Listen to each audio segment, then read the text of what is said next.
Greetings, folks. Today is Friday, the 18th of January, 2019. My name is Tom Weaver, and this is my commentary. Well, folks, what a week. I hate to tell you this, but I believe that Donald Trump is doing the right thing for the wrong reason in keeping the government shut down. If I were president, I would probably shut down the government too, because most of our government is unconstitutional. And of course I've heard liberals like, gee whiz, I'm not pulling up her name. Nancy Pelosi. Phew. How can you forget that name? Anyway. It would be nice to be able to forget her if she would just go home and stop her whining. You know, what did she whine about this week? Not being able to use military transport for a vacation? Oh, yes, you're right. It's supposed to be an official function. She's going to visit Afghanistan. But I'll bet that she would probably fit in some vacation time too. Yeah. So I get so tired of people whining that don't understand what it's like to be on the other side. I mean, she's also whining about all the poor treatment of these furloughed workers because of the government shutdown, or the partial government shutdown. I mean, these people aren't getting a paycheck, and they haven't been getting a paycheck. And those poor people are struggling to make ends meet. Well, join the human race. Do you know how many people in this country have a hard time making ends meet every day? And we're supposed to feel sorry for these government workers who has probably caused a lot of the problems. How about you Section 8 workers? How many people are homeless because of what you have done? What about you people in the Department of Agriculture? How many people have lost food stamps because of you? So, don't give me a break. I don't want to hear these sob stories about government workers that can't find food. There are poor people all over this country that's an everyday affair. I mean, I'm having problems with Section 8. Why? Because I believe Section 8 workers are not doing their jobs. And by the way, Senator Casey's office said they were going to look into it for me, but they haven't yet, at least not that I know of. Every time I call them, I can't seem to talk about it. So we have government workers that don't care about the poor of this country that go through what they're going through every day. So as far as I'm concerned, the government can stay shut down until people like Nancy Pelosi are hurting. I would love to see her struggle to make ends meet. I would like to see Donald Trump struggle to make ends meet. These people do not know what it's like. But right now, some of those government workers are learning.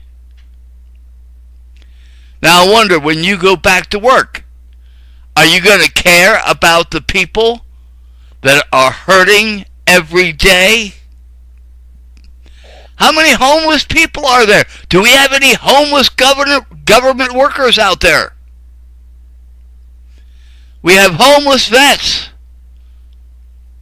We have homeless women and children in this country.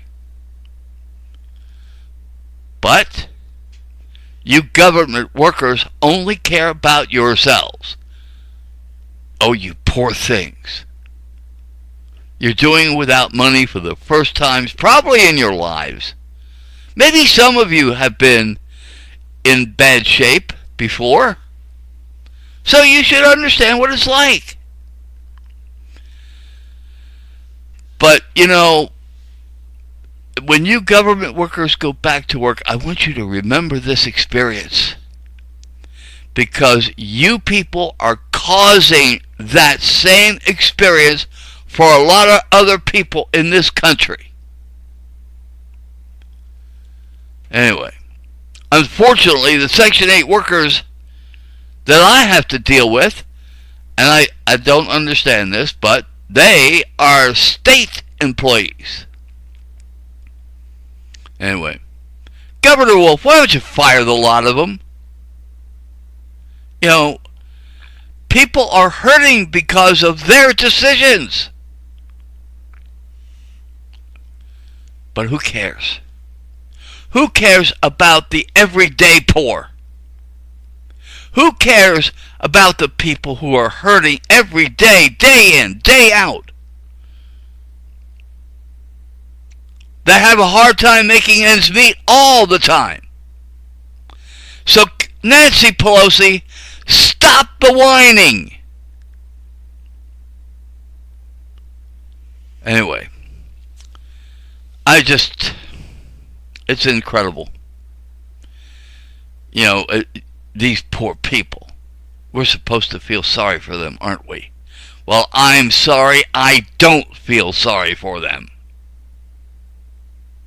Oh, by the way, and I want to say one more thing. And I'm proud to say I am not a Christian. I believe in God.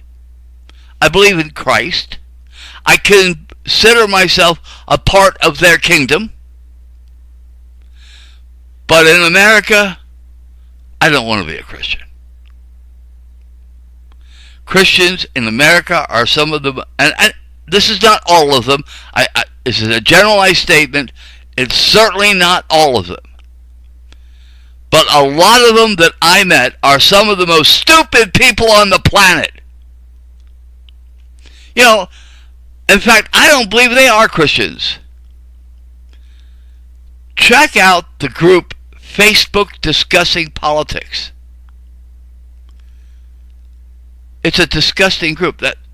It's not everybody in that group. But there are really, most of that group, I think, is made up of people who have a specific political agenda. Many of them support Donald Trump. And they go along with all these different people that twist the facts to try to say that Ted Cruz is a natural-born citizen. How can that be? He's not a citizen. So, you Christians are stupid. If you believe Ted Cruz is a natural-born citizen and is eligible to run for president, geez. I've talked about this before. Look at the 14th Amendment, you stupid people. It tells us there are two ways to be a citizen of the United States. One, to be born in the United States under the jurisdiction of the United States. Ted Cruz was born under the jurisdiction of Canada. Now, why is this such an issue? The facts are, he was born under the jurisdiction of Canada, and he had never been naturalized to become a citizen of the United States. So the man is not a citizen according to the Constitution. Anyway, I don't know how. I've talked about this before, about Ted Cruz. Oh, and by the way, I did have a comment about it. Guy said I'm aggravating. Well, you know what? You stupid people are aggravating too. I tell you what, this week I am thoroughly impressed. Remember I talked to you about my fan? As it turns out, he's an 18-year-old young black man. And he's intelligent. He has a brain and he uses it. So, but which is more than we can say for a lot of the Christians in this country. Anyway, okay. So, thank you, young man. I appreciate all your comments. I think you're a very intelligent man in our conversations. I think you're an intelligent man. And, sure, I want you on my campaign if I decide to run for president. All right.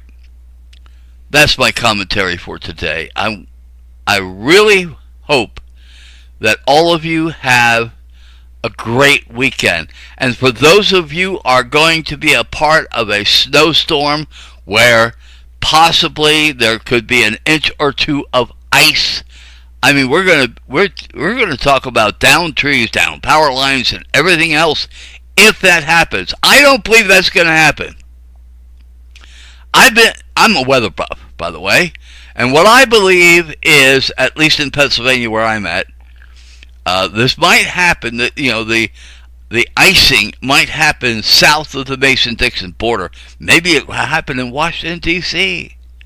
Wouldn't that be great? Anyway, shut the power down. They got the government shut down. We might as well shut the power off. Anyway, I don't want to see anybody suffer because of weather.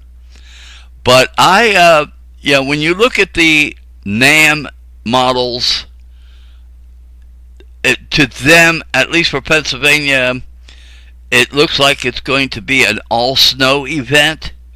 Now, there might be some mixing in very close. I mean, like the southeastern part of Pennsylvania will probably be in the close proximity to the rain-snow line. Now, if you know anything about weather, where the rain-snow line is, that's where most of the moisture is. Now, if there's going to be any kind of mixing, it's going to be there. So, but I don't see, I've looked at the jet stream and the direction that things are going, and I think that this storm is going to be south of Pennsylvania, and Pennsylvania will get mostly snow. Will there be some mixing? Possible. And that will cut down on some accumulations, like instead of getting 2 feet, we might only get 10 inches. So, whatever the case may be, I just don't see it's going to be a significant icing problem in any part of Pennsylvania. So, we're going to be okay, I hope, I think. The NAM might not be right. Usually, I lean toward the European models, and they are... I don't know. Like I said, I look at the jet stream, and I look at the way it is moving, and I just don't believe that this storm is going to be north. Now, the jet stream could change. It could change. We really won't know anything until we get there, really.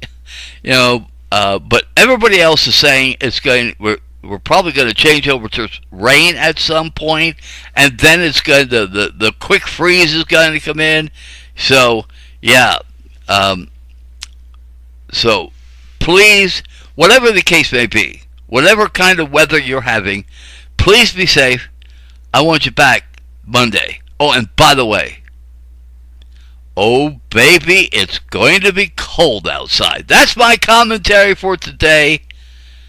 Thanks for listening.